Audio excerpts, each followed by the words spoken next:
Shri Shri Gauranitai ki, Samaveda Gaur Bhakta Vrinda ki, Jai, Jagat Guru Srila Prabhupada ki, Jai, Sri Caitanya Caritamrta ki, Jai, Jai Nitai Gaur Pramanande, Hari Hari.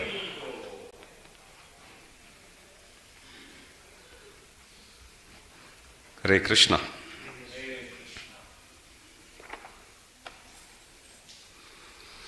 Om Jnanatimrindasya Jnananjana Shalakaya Chakshurunmilitam Yena Tasmai Shri Gurave Namaha. Jai Shri Krishna Chaitanya Prabhu Nityananda Shri Advaita Gadadhara Shivashadi Gaur Bhakta Vrinda. Hare Krishna Krishna Krishna Hare Hare Hare Rama Rama Rama Hare Hare.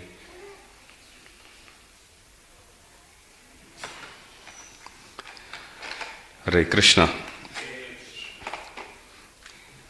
So we'll continue reading the concluding verses of the 4th chapter of Antya. So this series of verses from now till the end of this chapter would list the contribution of the Goswamis, especially Srila Rupa, Sanatana and Jiva Goswami. If you recollect of the many instructions which Chaitanya Mahaprabhu gave to the Goswamis, especially Rupa and Sanatana, one of them is about writing literatures, explaining about Vaisnava culture, explaining about Krishna consciousness, how to practice a Krishna conscious lifestyle, plus also to shastrically establish about the supremacy of Bhakti Yoga, supremacy of the position of Krishna. So these series of verses are going to list some of their great works.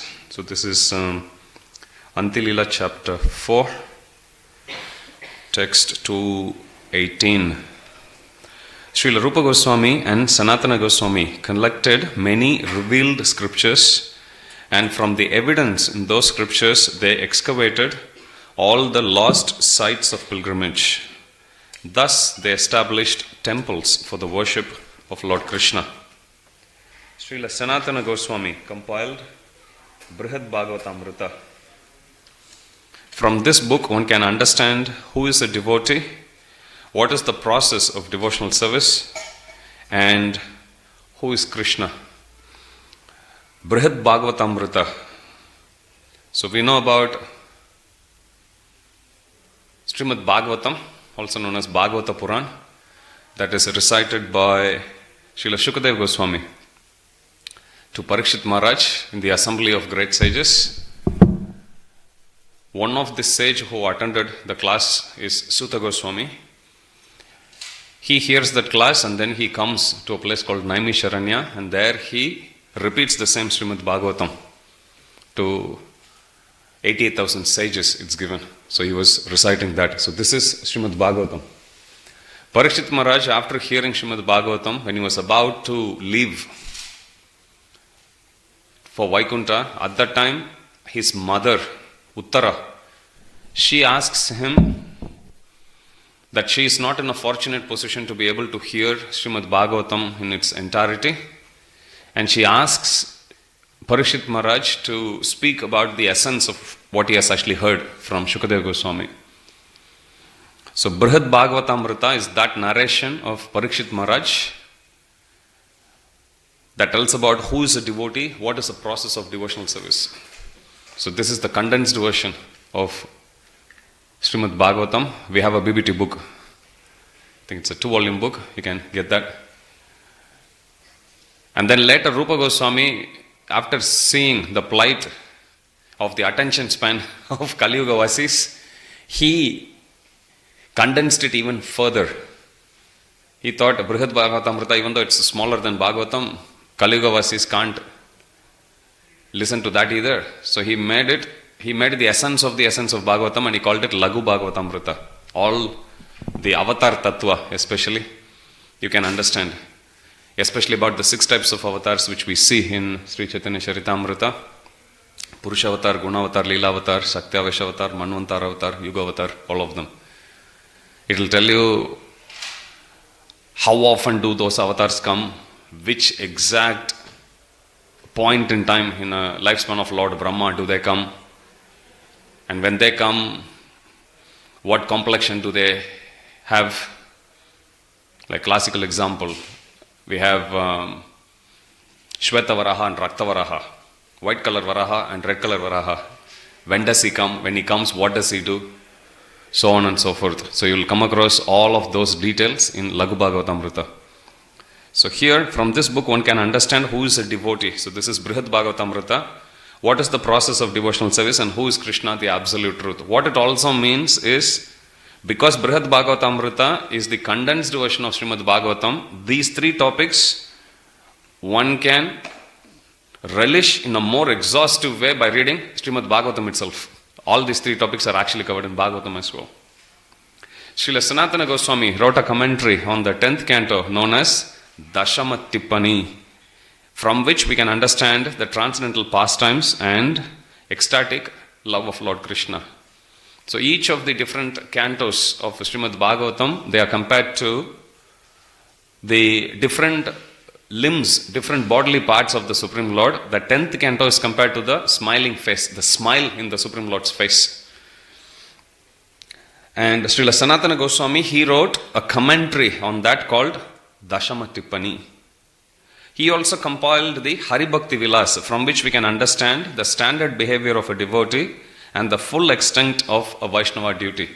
So Hari Bhakti Vilas especially, it elaborates on Vaishnava behavior as well as details on the Pancharatrik Vidhi, the deity worship process that we follow in ISKCON, Tulasi worship, following Ekadashi, so on and so forth. So everything, the 64 items of devotional service, you will find details of that.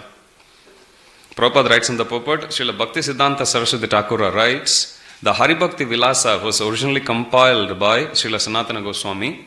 Later, Gopal Bhatta Goswami produced a shortened version of it and added Dig Darshani Tika. In the Hari Bhakti Vilas, there are so many quotations from the Satvata scriptures that sometimes it is inquired how the atheistic smartas can refuse to accept them and instead imagine some other opinions. What is recorded in the Hari Bhakti Vilas strictly follows the Vedic scriptures and is certainly pure, but the attitude of the karmis is always one of giving up the conclusion of pure Vaishnava understanding. Text 222. Srila Sanatana Goswami also compiled many other books. Who can enumerate them? The basic principle of all these books is to show us how to love Madan Mohan and Govindaji. Madan Mohan is the Ishtadevata of Srila Sanatana Goswami and Shri Radha Govindaji, that of Srila Rupa Goswami. The Bhakti Ratnakara refers to the following books by Srila Sanatana Goswami: Brihad Bhagavatamrita, Hari Bhakti Vilas, and his commentary known as Dig Darshani. Dig Darshani, Leelastava. Leelastava is the condensed version of Krishna's pastimes in a poetic form. Whole Krishna Leela, you will find it in a series of poems. It's the most succinct presentation of Krishna's pastimes. The commentary on the 10th canto of Srimad Bhagavatam known as Vaishnava Toshani. Sanatana Goswami compiled many books, all with the aim of describing how to serve the principal deities of Vrindavana, Govinda and Madana Gopala. Later, other deities were gradually established and the importance of Vrindavana increased. Srila Rupa Goswami, now after listing Sanatana Goswami's contribution, he is now going to list Srila Rupa Goswami. Srila Rupa Goswami also wrote many books, the most famous of which is Bhakti Rasamrita Sindhu. From that book, one can understand the essence of devotional service to Krishna and the transcendental mellows one can derive from such service. Srila Prabhupada once said, Krishna book is incarnation of Krishna. Nectar of devotion is incarnation of, take a guess? Srimati Radharani. So if anyone wants to know details about how to offer devotional service to please Srimati Radharani, that's the book to read, Nectar of Devotion. Srila Rupa Goswami also compiled two important dramas named Vidagdha Madhava and Lalita Madhava, from which one can understand all the mellows derived from the pastimes of Lord Krishna. So Vidagdha Madhava and Lalita Madhava. So when Rupa Goswami, originally he wrote them as one single play. And after conceiving that play, he wrote them. This is where the famous verse was actually written as an introduction. Tunde Tandavani Ratim Vitanute Tundavali Labde. I do not know how much nectar these two syllables Krishna produces. While he was going to meet Sri Caitanya Mahaprabhu, he is traveling from Vrindavan all the way to Puri. He stops in a place called Satyabhama Puri. So there he sleeps, and in dream Satyabhama comes. Satyabhama is Srimati Radharani in Vrindavan Leela. So Rukmini is Chandravali. So Satyabhama comes in his dream, and Rupa Goswami in his form as Rupa Manjari worships Srimati Radharani in his dream. And then she says, don't bring Vrindavan Krishna to Dwaraka. Keep them separate. Keep Vrindavan pastimes and Mathura Dwaraka pastimes separate. And then Rupa Goswami wakes up. And then he contemplates on this. And then he goes to Puri. Chaitanya Mahaprabhu tells him, don't take Vraja Krishna outside Vrindavan. Vrindavanam paritejya padameka nagachati. It's given that Krishna doesn't take even one step outside of Vrindavan. So then Rupa Goswami realizes, Chaitanya Mahaprabhu is also mood of Radha, Dyuti, Bhava. Two things Krishna actually took from Srimati Radharani when he came as Sri Chaitanya Mahaprabhu.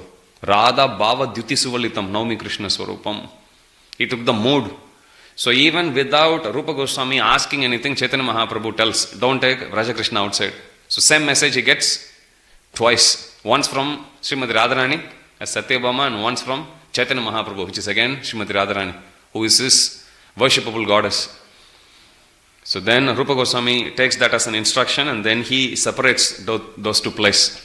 Vidagdha Madhava and Lalita Madhava. One is on Vrindavan pastime and the other is on Mathura and Dwaraka pastime. From which one can understand all the mellows derived from the pastimes of Lord Krishna. Srila Rupa Goswami compiled 100,000 verses, 1 lakh verses, beginning with the book Dhanakeli Kaumudi.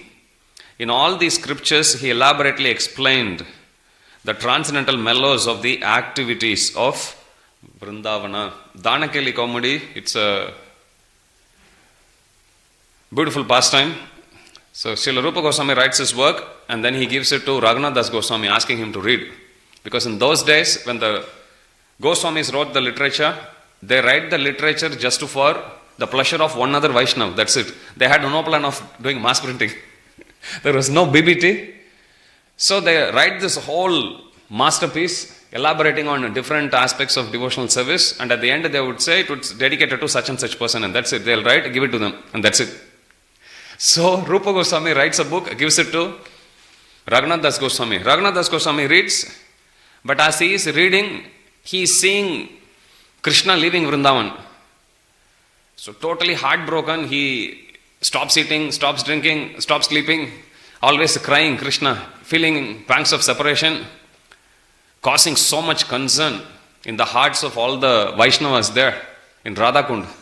When the news comes to Rupa Goswami, he thinks, I have to do something. So he quickly writes about the funny pastime of Krishna stopping gopis and trying to exact taxes from them in the form of dairy products. For him allowing them to go and to go past Yamuna. Because Krishna's point is, I am the crown prince of Vrindavan, so you have to pay me tax. So he writes that work quickly, gives it to Raghunath Das Goswami, telling him that I forgot to write something. Can I please take the work that I have given you? Meanwhile, please read this. So then Raghunath Das Goswami starts to read, because this has got all funny pastimes. Raghunath Das Goswami forgets about the previous book, and he feels very happy, and he goes for feast. His feast means 1 cup of buttermilk. That's how much he used to take every day. So this has a very sweet background. Dana Keli Kaumudi. So Krishna asks for Dana. That's why Keli means it's mellow of sporting, you can actually say. Mellow where fun is actually emphasized more, or it's brought out more in those pastimes actually. Referring to the words Laksha Grantha, 100,000 verses. Srila Bhakti Siddhanta Saraswati Thakur says that the total number of verses written by Srila Rupa Goswami is 100,000. Ekalaksha or Laksha Grantha. The copyists count both the verses and the prose sections of the Sanskrit works. One should not mistakenly think that Srila Rupa Goswami compiled 100,000 books. He compiled 100,000 verses. He actually wrote 16 books. Rupa Goswami wrote 16 books as mentioned in the first wave of Bhakti Ratnakara. The son of Sri Vallabha. So now, after listing Sanatana Goswami and Rupa Goswami, Srila Krishnadas Kaviraj Goswami is listing the contribution of the son of Sri Vallabha or Anupama, which is Srila Jiva Goswami. After renouncing everything, Srila Jiva Goswami went to Vrindavana. Later, he also wrote many books on devotional service and expanded the work of preaching. In particular, Srila Jiva Goswami compiled the book named Bhagavat Sandarbha or Sat Sandarbha, which is the essence of all scriptures. From this book, one can obtain a conclusive understanding of devotional service and the Supreme Personality of Godhead. He also compiled the book named Gopala Champu, which is the essence of all Vedic literature. In this book, he has exhibited the ecstatic loving transactions and pastimes of Radha and Krishna in Vrindavana. Gopal Champu is a beautiful book translated by Bhanuswami Maharaj. If you get chance, you can read. After finishing reading all of Srila Prabhupada's books, it discusses about the pastimes of Radha and Krishna. Bhagavatam is actually written not in a chronological order. It's written in more thematic basis. So, some places when you don't know which event happened first, and if you find some details actually missing between two pastimes, you will find all of them in Ananda Vrindavan Champu and Gopal Champu. In the Sat Sandarbha, Srila Jiva Goswami set forth the truths about the transcendental love of Krishna. In this way, he expanded 400,000 verses. So he wrote 4 lakh verses. Rupa Goswami wrote 1 lakh verses. When Jiva Goswami wanted to go to Mathura from Bengal, he requested permission from Srila Nityananda Prabhu. Because of Jiva Goswami's relationship with Rupa Goswami and Sanatana Goswami, who were greatly favored by Sri Chaitanya Mahaprabhu, Lord Nityananda Prabhu, Lord Nityananda Prabhu placed his feet on the head of Srila Jiva Goswami and embraced him. Lord Nityananda Prabhu ordered, "Yes, go soon to Vrindavana. That place has been awarded to your family to your father and uncles by Sri Chaitanya Mahaprabhu, and therefore you must go there immediately." So Nityananda Prabhu is actually telling to Jiva Goswami that Vrindavana has been awarded to your whole family by Sri Chaitanya Mahaprabhu. By the order of Nityananda Prabhu, he went to Vrindavana and actually achieved the result of his order, for he compiled many books for a long time and preached the cult of bhakti from there, especially after the disappearance of all the other Goswamis. Because Jiva Goswami was very young. He was the nephew. So he was very young. So he propagated the movement. He is like the next generation devotee in that sense. Even though he was also blessed to be in the association of all the other Goswamis, but long after the other Goswamis have actually gone back to the spiritual world and wound up their manifested pastimes, Jiva Goswami propagated the movement. These three, Rupa Goswami, Sanatana Goswami and Jiva Goswami, are my spiritual masters. Here my refers to Krishnadas Kaviraj Goswami, who is Kasturi Manjari in Vrajalila, and so also is Raghunath Dasa Goswami. I therefore offer prayers at their lotus feet, for I am their servant. Thus I have described how the Lord again met with Sanatana Goswami. By hearing this, I can understand the Lord's desire. These characteristics of Sri Chaitanya Mahaprabhu are like sugarcane that one can chew to relish transcendental juice. Shri Rupa Raghunatha Pade Arasha Caitanya Caritamrta Kahe Krishna Dasa. So this finishes the 4th chapter of Antya Leela. That brings us to chapter 5. How Pradyumna Mishra received instructions from Ramananda Roy. Text 1. I'm infected by the germs of material activity and I'm suffering from the boils of envy. Therefore, falling in an ocean of humility, I take shelter of the great physician, Lord Sri Chaitanya Mahaprabhu. All glories, Jaya Jaya Sachi Sutta, Sri Krishna Chaitanya, Jaya Jaya Kripa Maya, Nityananda Danya. I offer my respectful obeisances unto Advaita Prabhu, the ocean of mercy, and to all the devotees such as Swarup Damodar Goswami, Gadadhar Pandit, Sri Rupa Goswami, and Sri Sanatana Goswami. One day, Pradyumna Mishra came to see Sri Chaitanya Mahaprabhu, offering his respects and inquiring from him with great submission. As we said, every chapter in Antya, most of it glorifies one particular devotee who is a close associate of Lord Sri Chaitanya Mahaprabhu. This particular chapter glorifies Ramananda Roy. One day Pradyumna Mishra came to see Sri Chaitanya Mahaprabhu, offering his respects and inquiring from him with great submission. My Lord, he said, kindly hear me. I am a cripple-minded householder, the most fallen of men, but somehow by my good fortune I have received the shelter of your lotus feet, which are rarely to be seen. I wish to hear topics concerning Lord Krishna constantly. Be merciful unto me and kindly tell me something about Krishna. So Pradyumna Mishra is approaching Chaitanya Mahaprabhu and asking him to speak about the topics of Krishna. Now Chaitanya Mahaprabhu gives a very interesting reply. Sri Chaitanya Mahaprabhu replied, I do not know about topics concerning Lord Krishna. I think that only Ramananda Roy knows, for I hear these topics from him. You will see Chaitanya Mahaprabhu giving a similar reply when Raghunath Das Goswami, one day, after he arrived in Puri, originally, Chaitanya Mahaprabhu puts Srila Raghunath Das Goswami under the care of Swarup Damodar Goswami, who is his personal associate. Swarup Damodar is Lalita Shaki in Vrajalila. So one day Swarup Damodar approaches Chaitanya Mahaprabhu, telling Chaitanya Mahaprabhu about the kind of austerities which Raghunath Das Goswami is undertaking. And also, he puts forth this request saying, Raghunath Das Goswami wants to know what his duty is, what his services are while he was staying in Puri. Raghunath Das Goswami stayed in Puri. He is the Goswami. Among all six, Raghunath Das Goswami, he took maximum association of Chaitanya Mahaprabhu, close to 16 years, slightly more. So, when this question was put forth, Raghunath Das Goswami is not even directly approaching Chaitanya Mahaprabhu. He is still standing behind Swarup Damodar at the door. Swarup Damodar is walking in and he is asking Chaitanya Mahaprabhu this request.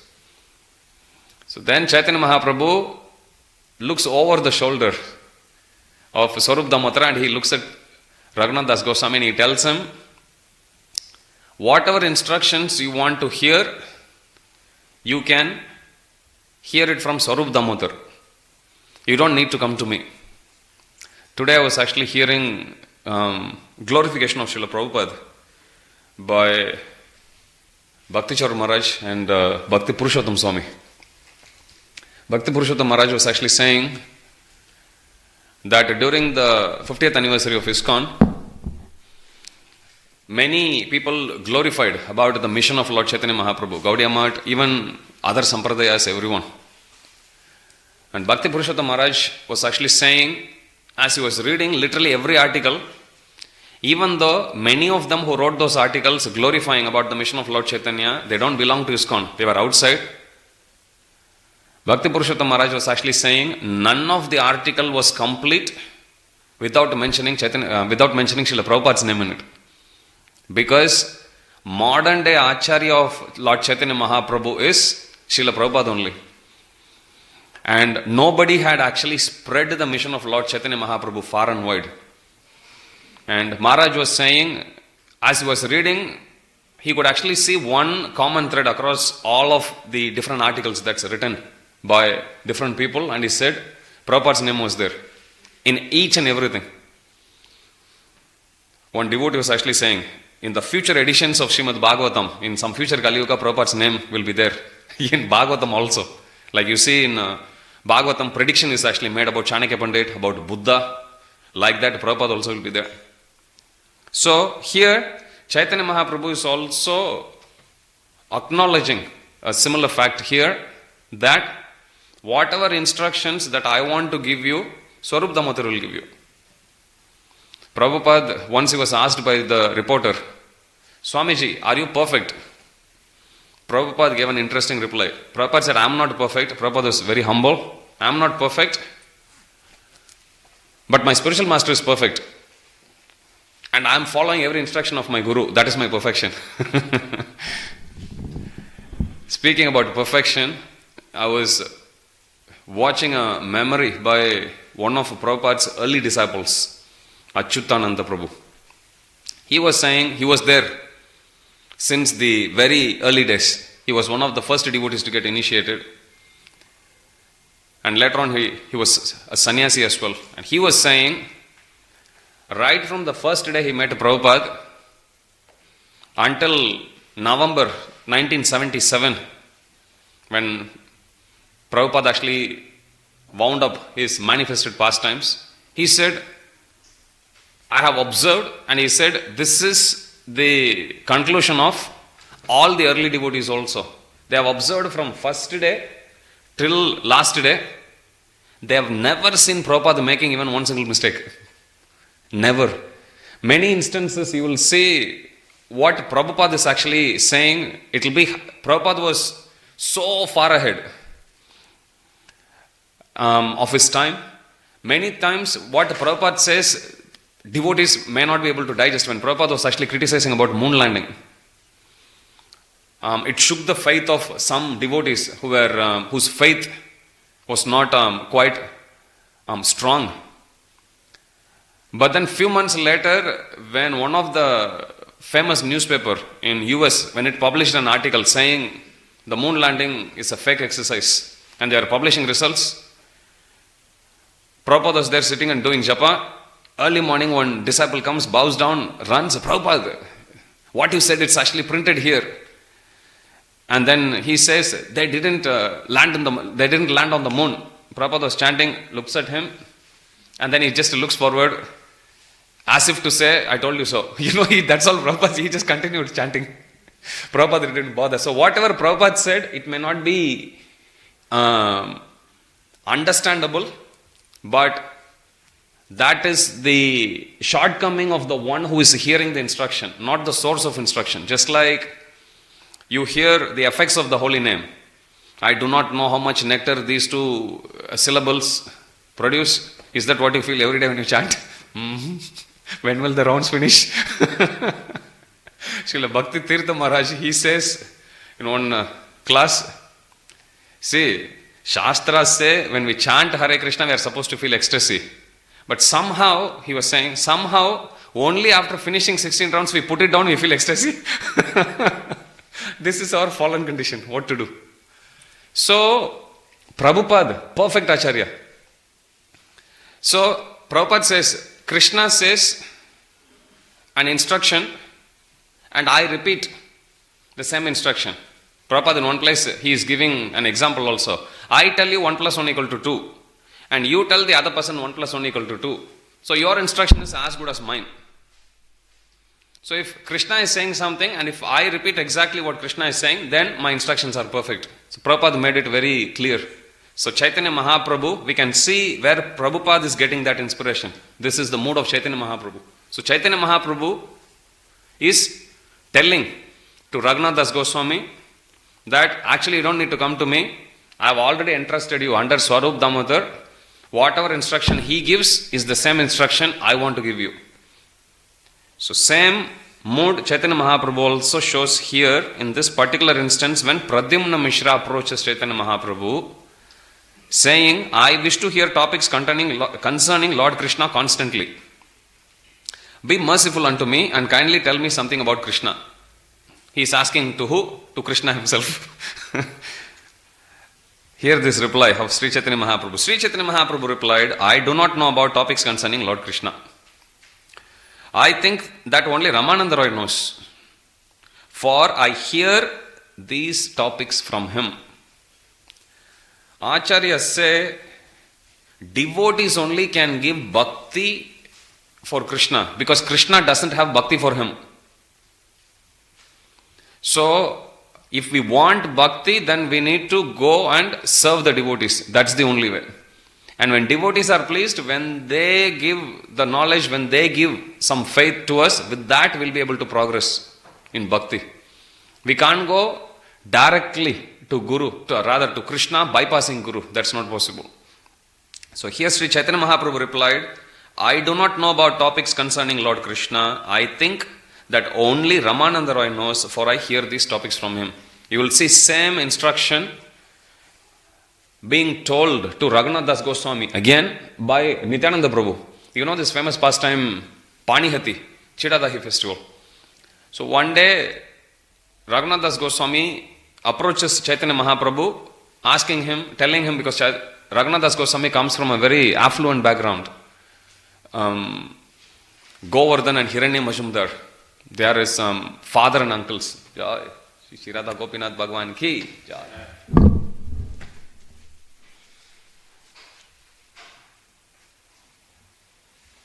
So he approaches Chaitanya Mahaprabhu, asking him what should he do.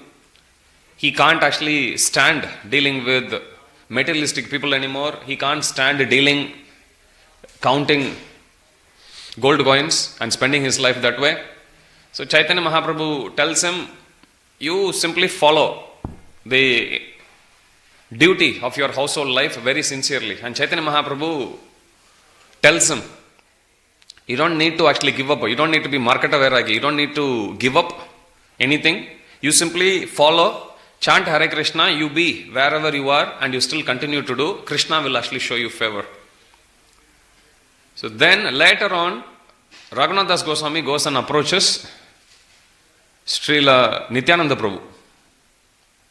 So as Nityananda Prabhu, you might have seen that photo, Nityananda Prabhu seated under a tree and flanked by his associates. So this is the vision of Raghunath Das Goswami when he sees Nityananda Prabhu. And he stands far away.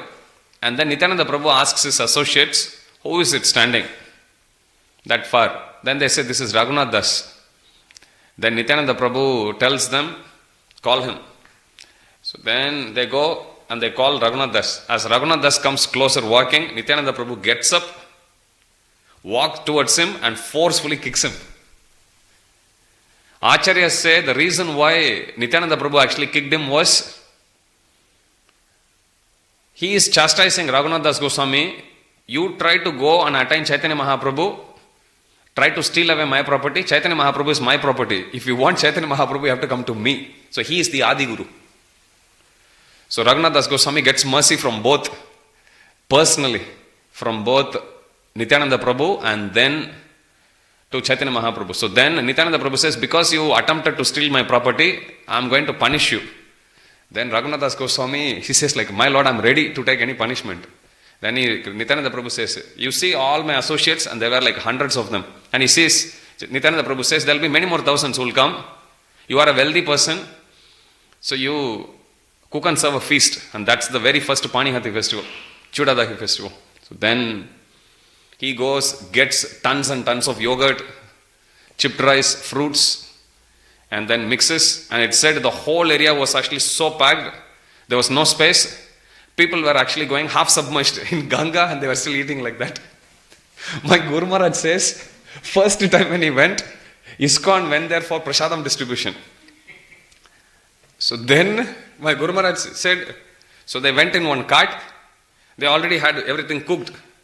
And if my Guru Maharaj is saying, I just got down with that basket.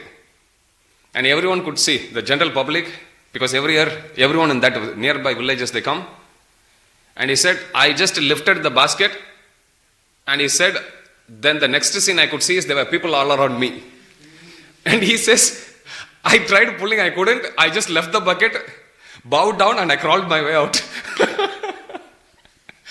It's a beautiful festival, even you can go now. So, and witness it there. So there also, if you see, Nityananda Prabhu is also telling the same instruction. We should never approach Krishna directly because we cannot approach. Krishna cannot give bhakti to himself. Only devotees have bhakti for Krishna. So that's why we have to always go through Guru. We have to go through Prabhupada. So Chaitanya Mahaprabhu replied, I do not know about topics concerning Lord Krishna. I think that only Ramananda Roy knows, for I hear these topics from him. It is your good fortune that you are inclined to hear topics regarding Krishna. The best course for you would be to go to Ramananda Roy and hear these topics from him. I see that you have acquired a taste for hearing talks regarding Krishna. Therefore, you are extremely fortunate. Not only you, but anyone who has awakened such a taste is considered most fortunate.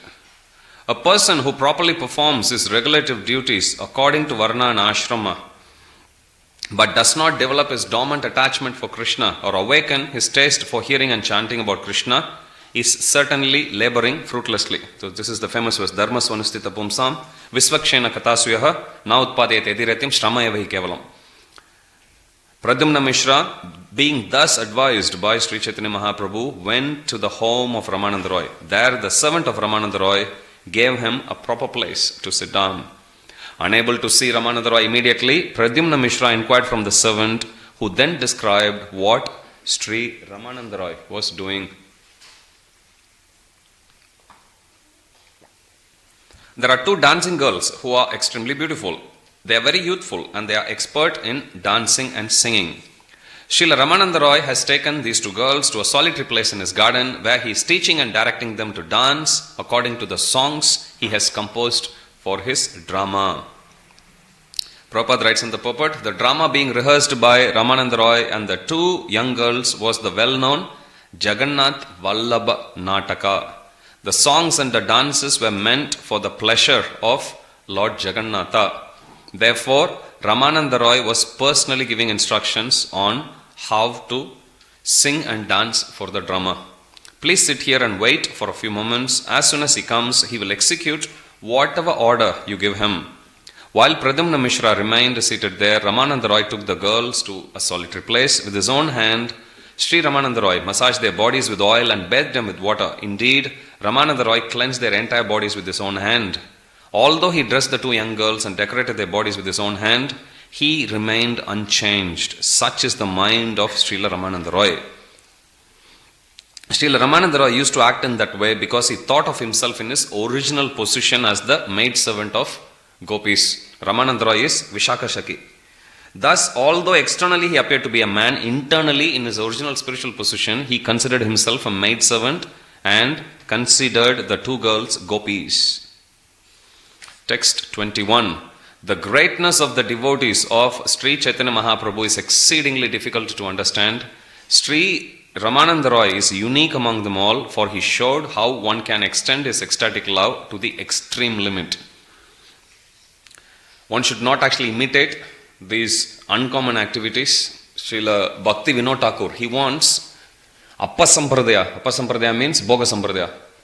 Appa Sampradaya starts when you take the uncommon activity of an exalted devotee and you make it as a norm. Uncommon activity of a very exalted person and you try to follow that. Then he says, that's that moment when Appa Sampradaya starts. So in this regard, even Krishnadas Kaviraj Goswami, he mentions two words, Anusar and Anukar. Anusara means to follow the instructions of previous acharyas. Anukar means to imitate them. Imitation is dangerous. But Anusara is recommended. We take the essence of the instructions and we follow. Mahajanoyena Gata Sapanta. Ramananda Roy directed the two girls how to dance and express the deep meaning of his songs through dramatic performances. So Ramananda Roy was able to do all this, massaging young girls' bodies, taking them, dealing with them in a solitary place and all of that. In his position, original position as Vishaka Shaki, training all the young girls. You see even, the beats that we actually play, if you go for Shastra Sangeet, that is given by Srinivas Acharya, Narottam Das Thakur, even the Mridanga beats, everything it comes from them. They wrote all this style of Kirtan. They wrote all this. This Mridanga is particularly designed by Sri Chaitanya Mahaprabhu himself. If you go to South India, Mridanga, both the heads will almost look same. same size. If you go to Maharashtra, I once went on Padayatra. If you look at the mridanga which the Varkaris they use, big, both the sides would be bigger than the bigger head of our mridanga. So big. And they'll play like that. It has a very unique sound. So culturally, each one of them, they are good. South Indian mridanga means you have to sit down and play. They'll support with one leg like that, folded. So you can't even hold that, stand up and play. What to speak of dancing with that? So Chaitanya Mahaprabhu designed it so that it's light, makes a sweet sound, but then one can chant, dance, and sing also. In ISKCON, mridanga player means we need to do all the three. You have to dance with it, you have to sing with it, you have to play mridanga also. All the three only makes you a complete mridanga player. Same is with kartal player also. You have to sing, play and dance. So, each one of those beats, if you see, originally they come from Goloka Vrindavan. So, if you play, could be Teraketa, whatever beat you play, it's mentioned that the young manjaris, gopis, they would actually stand, they have the ankle bells. So, how you actually say ta, they all would actually put the feet forward and then the sound which their nupur actually makes, that's where the beat comes from. So, how they actually play, if you look at the original mridanga players, Vishaka Saki is a great mridanga player. Have you seen the Ashtashakis?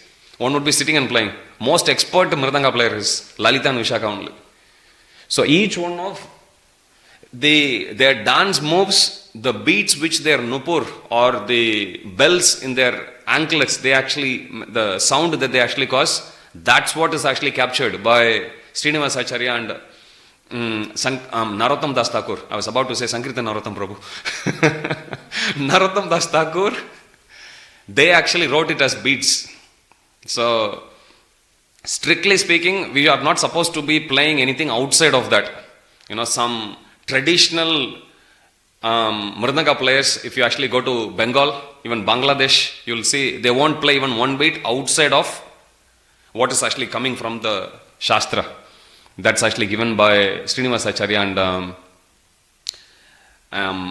Narottam Das Thakur. And when you hear that, you will actually see so much sweetness is there in those mridanga beats when they actually play. So here, in that mode, Ramananda Roy is training them. Because he is Vishaka Saki. Through the feminine poses and dances they were taught by Ramananda Roy, the two girls precisely exhibited all these expressions of ecstasy before Lord Jagannatha. Then Ramananda Roy fed the two girls sumptuous prasadam and sent them to their homes unexposed. Every day he trained the two Devadasis how to dance, who among the small living entities, their minds always absorbed in material sense gratification, could understand the mentality of Sri Ramananda Roy. Prabhupada writes in the purport, Ramananda Roy's service to the gopis for the satisfaction of Krishna is purely an affair of the spiritual world. Unless one is fully situated in spiritual atmosphere, the activities of Ramananda Roy are most difficult to understand. What to speak of one doing it? Totally condemned. When the servant informed Ramananda Roy of Pradyumna Mishra's arrival, Ramananda Roy immediately went to the assembly room. He offered his obeisances to Pradyumna Mishra with all respect and then, with great humility, spoke as follows. Sir, you came here long ago, but no one informed me. Therefore, I have certainly become an offender at your lotus feet. My entire home has been purified by your arrival. Kindly order me, what can I do for you? I am your servant. Pradyumna Mishra replied, I came simply to see you. Now, I have purified myself by seeing your honor. Because Pradyumna Mishra saw that it was late, he did not say anything else to Ramananda Roy. Instead, he took leave of him and returned to his own home. He originally went there to hear about mellows of Krishna's pastimes. But then he was waiting, and while he was waiting, the servant of Ramananda Roy narrates to Pradyumna Mishra about the activities of Ramananda Roy. So, Pradyumna Mishra hears that. Meanwhile, Ramananda Roy finished with this business, came, and because it was getting late, Pradyumna Mishra is taking leave without actually putting forth the query he originally intended to. He also had a little doubt. Now, we should not mistake Pradyumna Mishra. Pradyumna Mishra is Satyavash avatar of Chaitanya Mahaprabhu. So, but they exhibit the pastimes. You will see similar mood exhibited by Gadadhar Pandit when he sees Pundarik Vidyanidhi the first time. So he goes, Pundarik Vidyanidhi is seated on a very elevated platform. He has two maidservants both the sides fanning him. He is eating pan, lying down, wearing all good, beautiful clothes. And Mukunda Datta takes him there saying, today I will introduce you to a very pure devotee. And he goes, there is nothing pure about him. He thinks like that. But then Mukunda Datta could read the mind of Gadadhar Pandit. So then, because they both are childhood friends, they know very well, they both went to the same school. So then Mukunda Datta starts to recite about the glorious qualities of Krishna, Ahobakiyam. How merciful, compassionate. As soon as he hears, he immediately tears his clothes, throws away the golden cup with which he was actually drinking water, and then he started to throw away his turban. He rolled on the ground also. Complete opposite. And then Mukunda Datta tells to Gadadhar Pandit, this is the real version. That is the imitated version. Externally, this is how he looks, but this is his internal consciousness. And then Gadadhar Pandit later, he accepts Pundarik Vidyanidhi as his guru. In Vrajalila, Gadadhar Pandit is Srimati Radharani and Pundarik Vidyanidhi is her own father, Rishabhanu Maharaj. So here also, Pradyumna Mishra, this is Pradyumna Mishra being engaged by Chaitanya Mahaprabhu to glorify about Ramanand Roy. Pradyumna Mishra is also not an ordinary personality. He is a Sakti-Avesh avatar of Gaurang Mahaprabhu himself. Mahaprabhu himself will empower him directly. The next day when Pradyumna Mishra arrived in the presence of Sri Chaitanya Mahaprabhu, the Lord inquired, have you heard talks about Krishna from Sri Ramanand Roy?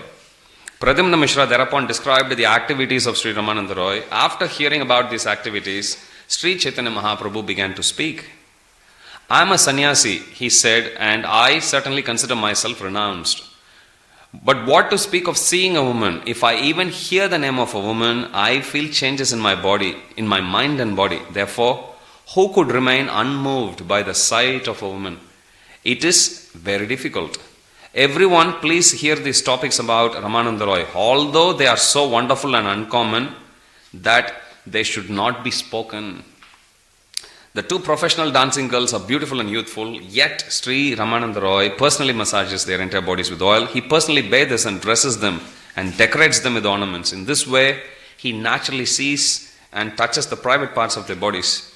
Nevertheless, the mind of Sri Ramananda Roy never changes, although he teaches the girls how to physically express all the transformations of ecstasy. You will see similar quality actually being glorified of one other personality in Srimad Bhagavatam itself, Shukadeva Goswami. Shukadeva Goswami, he was remaining in the womb of his mother for 16 years because he was already self-realized. He had heard Bhagavatam even before he was conceived. As a parrot, he hears it directly from Lord Shiva. So, he is already liberated platform by the time he comes and takes the shelter of the womb of Vyasadev's wife.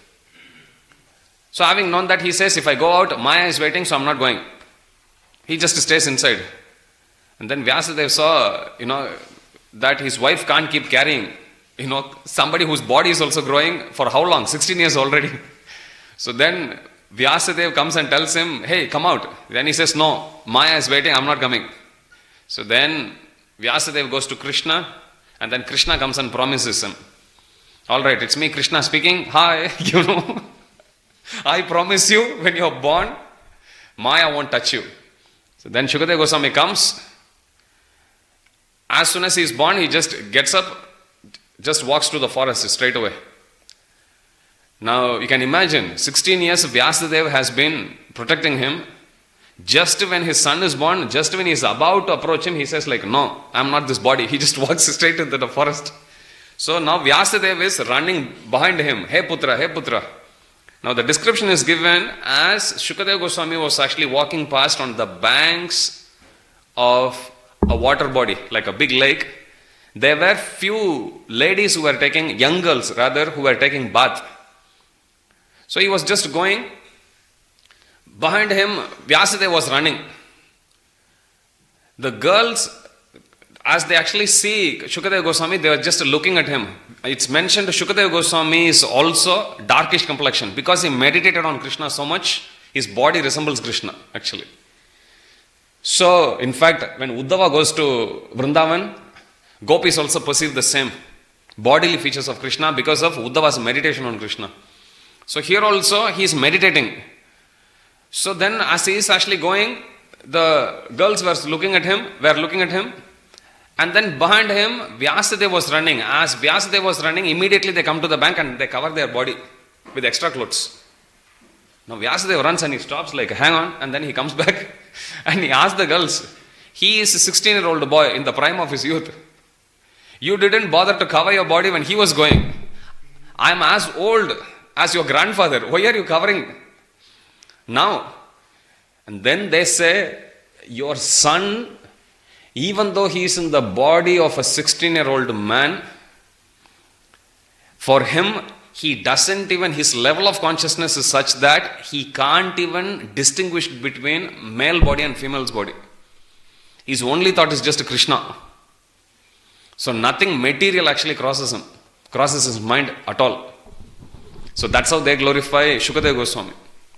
So here, Chaitanya Mahaprabhu is also glorifying Ramananda Roy like that. His mind is as steady as wood or stone. Indeed, it is wonderful that even when he touches such angles, his mind never changes. The authority for such acts is the prerogative of Ramananda Roy alone. For I can understand that his body is not material. So he is also a spiritual personality, but has been completely transformed into a spiritual entity. He alone and no one else can understand the position of his mind. But I can make a guess in terms of the directions from the Shastra. The Vedic scripture, Srimad Bhagavatam, gives direct evidence in this matter.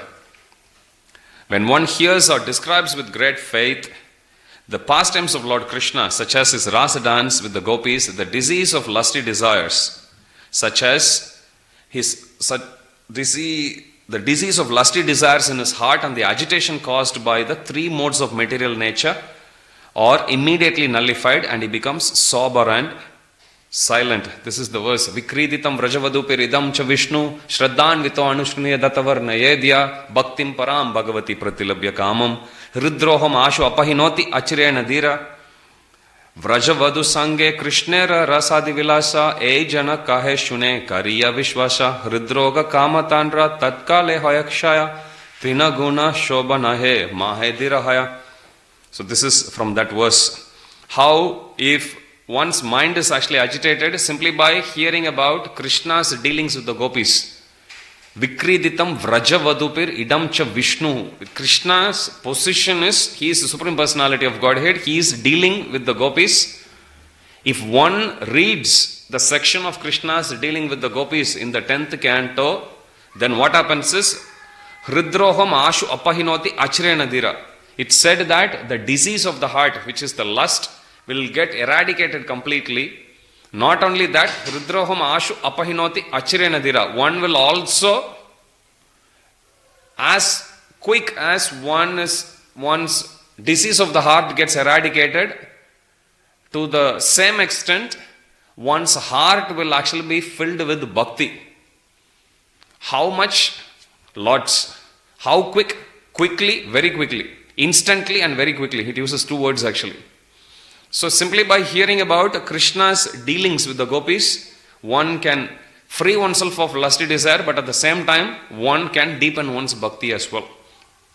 You can read Krishna book, you can read 10th canto of Srimad Bhagavatam. So that's the point Chaitanya Mahaprabhu is quoting from Srimad Bhagavatam here. Tasting transcendental, effulgent, sweetly ecstatic love of Krishna, such a person can enjoy like life 24 hours a day in the transcendental bliss of the sweetness of Krishna's pastimes. Now he quotes Vikriditam Vrajavadupir verse.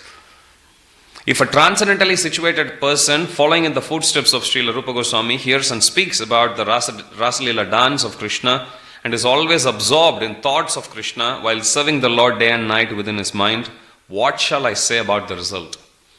It is so spiritually exalted that it cannot be expressed in words. Such a person is an eternally liberated associate of the Lord and his body is completely spiritualized. Although he is visible to materialize, he is spiritually situated. And all his activities are spiritual. By the will of Krishna, such a devotee is understood to possess a spiritual body.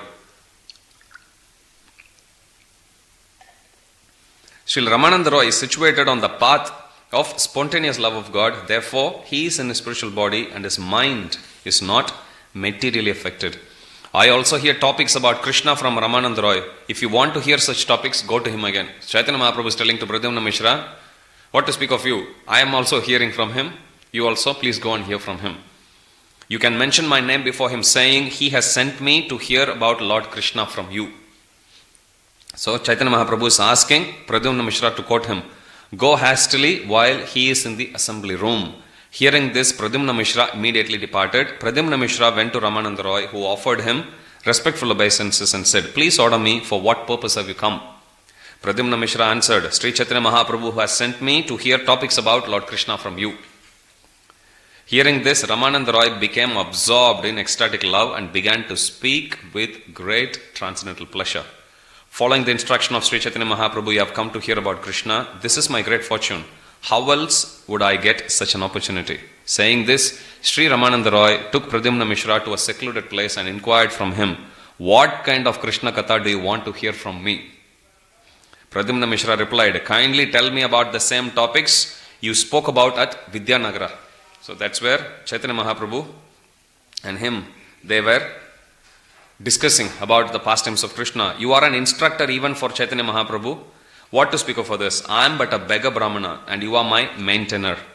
I do not know how to inquire, for I do not know what is good and what is bad. Seeing me to be poor in knowledge, kindly speak whatever is good for me by your own good will. Thereupon Ramananda Roy gradually began speaking on topics of Krishna. Thus the ocean of transcendental mellows of those topics became agitated. He began personally posing questions and then answering them with conclusive statements. When afternoon came, this is since morning they have been talking, the topics still did not end. The speaker and the listener spoke and heard in ecstatic love. Thus they forgot their bodily consciousness. How then could they perceive the end of the day? The servant informed them, the day has already ended. Then Ramananda Roy ended his discourse about Krishna. Ramananda Roy paid great respect to Pradyumna Mishra and bade him farewell. Pradyumna Mishra said, I have become very satisfied. He then began to dance. We'll continue tomorrow. Just from the last class, Shloka 218, Srila Rupa Goswami and Sanatana Goswami collected many revealed scriptures, and from the evidence in those scriptures, they excavated all the lost sites of pilgrimage. Thus they established temples of worship of Lord Krishna. So how did these scriptures got lost? And where did they collect those scriptures from? We often talk about the unbroken chain of disciplic succession. So where were they lost, and from what source they actually collected these scriptures? Srila Rupa Goswami and Sanatana Goswami collected many revealed scriptures, and from the evidence in those scriptures they excavated all the lost sites of pilgrimage. Vrindavan is not a place that is mentioned in Shastras that were written 5,000 years ago. Vrindavan is mentioned even in Ramayana, that was in Treta Yuga. Lord Ram's fourth brother, Shatrughna goes and kills a demon in Madhuvan. In fact, that's one of the reasons how Madhuvan gets his name, for example. So, each one of these places, Vrindavan is there in Ambarish Maharaj's pastime. In fact, Ambarish Maharaj was actually doing his vrata there, it's given. Dhruva Maharaj, he did in Vrindavan. So there are references. What to speak of Vrindavan? Even Mayapur. The word Mayapur itself is there in Shastras. It sounds very modern name. So Shastras, there are a lot of Puranas. Even for Mayapur, there are a lot of references actually about each of the different islands, who did what, in what yuga they did, so on and so forth. So So even if you take the Puranas, Itihasas, Chaitanya Mahaprabhu also sends his associates there.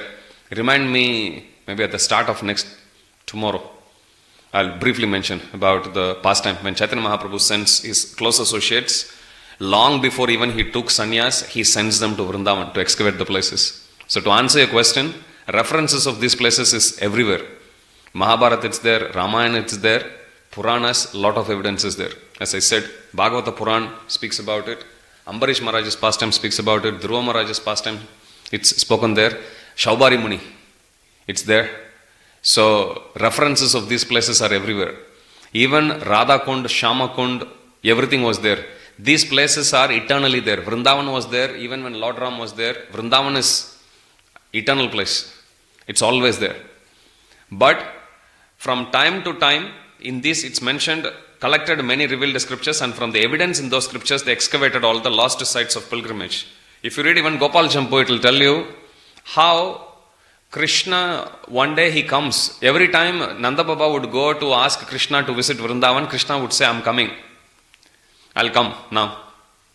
So once Nanda Baba, when he came, he sat just outside the border of Vrindavana, saying, I'm not going to go because every time I go back, everyone is asking me, when is Lala coming? And I have no answer for that. How will I go? Again, giving them some excuse. So Krishna finally comes.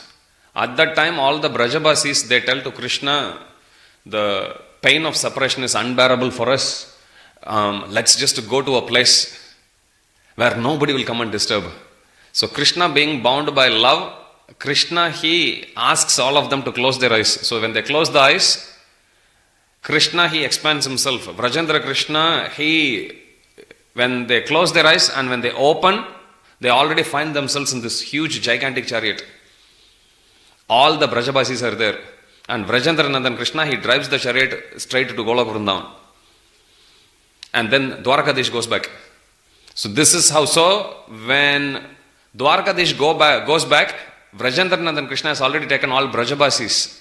When Vajranab, Parikshit, when they come back, they see whole of Vrindavan deserted because nobody is there. So the knowledge, if you are asking how is it lost, this is how it is lost. Lost as in, it's there, but people just can't identify. Just like when Chaitanya Mahaprabhu went, Radha Kund, Shama Kund was there as paddy fields. It was there. But people, because the knowledge wasn't actually given to the next generation, that doesn't mean knowledge got influenced by something. This knowledge is transcendental knowledge. Nothing can supersede it. But when the disciplic succession is broken, when the knowledge is not, when people are not educated about it, then they don't know what they are dealing with. Srila Bhakti Siddhanta Saraswati Thakur, he gives an example of a Kali Yuga Brahmana.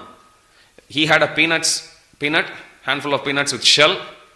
Without knowing the value of Shaligram Shila, he used Shaligram Shila to break peanuts. He says like that. So, without knowledge, people didn't know. Chaitanya Mahaprabhu, until he went, people didn't know. They have heard about Radha Kund, Shama Kund, but they don't know where it is. So Chaitanya Mahaprabhu sends his associates from Vrajalila to go and identify the places, and they also document. This is much ahead of Goswami's arrival there. So all these scriptures, they give references clearly. Where exactly the tapasya is actually done, how even previously different avatars when they come, how different avatars also go to different places, so on and so forth. You will go to Mayapur, you will see Narshingapalli. Narshingapalli marks one of the outer border of Navadip Dham actually. That's also a resting place of Narsinghadev. Now you will come across few places where you will hear Narsinghadev, after killing Hiranyakashipu, he came here, he washed his hands. He came here and he slept, and you will find many places like that. But it's possible, every kalpa when he comes, he could have used different places. Simultaneously also he can go. What is it that's not possible for him? So, I was reading about Hiranyakashipu. We do Shraddha ceremony at the end of, death anniversary for a person. After Narsinghadev kills Hiranyakashipu, the representatives of each of the different groups of sages, Vidyadharas, Kinnaras, demigods, everyone, they glorify Nrsimhadev. If you read that section, it's very funny. This is immediately after the Lord has actually killed Hiranyakashipu. There, residents from Pitraloka, they tell him, we study in Bhagavad Gita, Arjuna, he laments, if I kill, the offerings for all the forefathers will be stopped and they will perpetually dwell in hell or they will fall down because of that. Nobody will be there to maintain. During the time of Hiranyakashipu, whenever any Shraddha ceremony is performed, offering of food, water is there, Hiranyakashipu will come and he will take it. So residents of, he didn't spare even forefathers there. So residents of Pitraloka, they come and they glorify Nrsimhadev. My Lord, because of this demon, last so many years, we didn't get our offering because any offering they make, he comes and takes everything. Like that, each one of them, they come. The Vidyadharas, they come. My Lord, we are used to singing your glories. But he made us to do menial work. Like that, they complain. If you read that section, it's very funny. So, anyway. So, you will find places like that. So, references are there everywhere. About Vrindavan, about Mayapur, for that matter, even Puri, Jagannath Puri as well. Bhubaneswar, it's a very holy place. There are many instances you will find. South India also you will find many places. Kumbakonam, Srirangam, Kanchipuram. They are all not newly created places, 500 years ago, 1000 years ago, or when British came like that. They are all ancient names. They are there in the Shastras for a long time. And the other thing, what is the reason why Ramananda Raya brings Pradyumna Mishra to a secluded place to discuss God's spiritual? Prabhupada says that actually Chaitanya Mahaprabhu never gave philosophy to the masses because they simply can't understand. So Prabhupada says masses means it's just chanting and feasting. That's it. Prabhupada himself in some occasions, it's there, it happened few times. Prabhupada would go, devotees would arrange for a big program. Prabhupada would go sit in Vyasasan. He would start to talk, but when he sees the audience restless, Prabhupada would say, no philosophy, chant. And then they would chant, distribute prasad, and Prabhupada would just walk out. And Prabhupada had said a few instances. I heard one glorification about Chaitanya Mahaprabhu. Like, Chaitanya Mahaprabhu is for class audience only. Nityananda Prabhu is for mass audience. Because Chaitanya Mahaprabhu, he speaks philosophy with only very few people. Like Ramananda Roy, Sarvabhauma Bhattacharya, Rupa Goswami, Sanatana Goswami, Prakashananda Saraswati, very few. Chandagasi, you can list. It won't actually cross a dozen. But Nityananda Prabhu, he goes door to door. Haridas Thakur, door to door. So Nityananda Prabhu is a mass preacher. Chaitanya Mahaprabhu is a class preacher. So he goes, and so philosophy, because of the confidential nature of it, it's not actually discussed like that. In fact, once when Prabhupada actually goes to South India, there was one couple who helped the devotees arrange for nice programs. They requested Prabhupada, can you please speak about Ras Leela? Prabhupada says, no, this is a very elevated topic. One has to read systematically to actually go talk, and then they insisted again. And again Prabhupada said, no, in the Shastras it's clearly said one has to take darshan from the lotus feet onwards up, so on and so forth. Again they insist. Prabhupada says, sorry, I'm not qualified to speak. And Prabhupada just excuses himself. Because it's not that Prabhupada can speak. Prabhupada can speak, but they'll do offense actually with their lack of qualification. That's why. Mataji had one question. I'll take tomorrow. It's just getting, yes. So you mentioned that Vaishnava last so I was just wondering, what are the offenses that we actually need to avoid? For Vaishnavas? Yes. Good question. They can't give a short answer. There is a seminar actually that's, in fact, even a booklet that's actually published on that regarding what's the actual etiquette. So rather than us, I'll answer it this way. Once one Sankirtan devotee asked Tamal Krishna Maharaj, Maharaj, when I go on book distribution, how can I always be on high alert about Maya? Then Maharaj says, alright, let me follow your thought process. So you go on book distribution, you carry the books, and you are saying, okay, this is Maya, no Maya. Maya, no. Is this Maya? No. Oh, is this Maya? Yes, Maya. Okay, now Maya appears in front of you. What will you do now? Because you are so weak, Maya will anyway attack you straight away. So he said, to conquer Maya, you should not be Maya conscious. You should be Krishna conscious. You focus on Krishna. You be Krishna conscious. Whether Maya comes or not, it doesn't matter to you. Prabhupada says, devotees maintain their fearlessness in all place, time and circumstances. In fact, when Narsinghadev comes, Lord Shiva was fearless. In the group you will see, Brahma was scared, all the demigods, everyone was scared.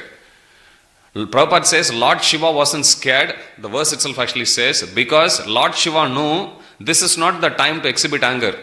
Because exhibiting anger is Lord Shiva's job. That's why he's called Rudra, Prabhupada says.